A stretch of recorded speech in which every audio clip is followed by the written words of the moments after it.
Ayun na nga mga idol, magandang umaga sa inyo. Hihikab-hikab pa at mumukat-mukat pa bagong gising. Oras na naman ang pagbiyahe mga idol. At yun na nga mga idol, 5:40 na ng umaga. Tingnan nyo naman itong aking relo. Ako'y napapatawa pag napapatingin dito at wala man lang ka-number. Kaya naman nagtungo na ako sa aming kusina.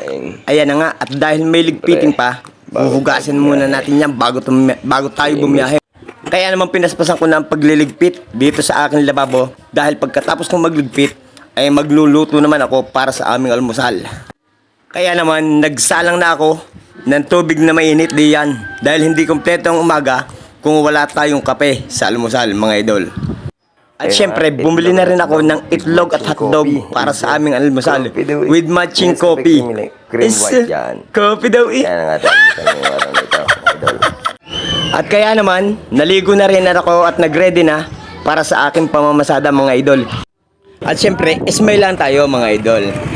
Ayan na nga at nananakbo na tayo. Kaya naman, takbong pogi lang tayo lagi mga idol. Eto nga pala yung ginagamit kong tricycle mga idol. Tingnan nyo naman at ang pagkakapogi. Parang yung nagdadriver eh, no? Aba, ay talaga namang may pag-selfie pa eh. Siya hanggang dito na lang mga idol at ako bibiyahe pa. Bye-bye!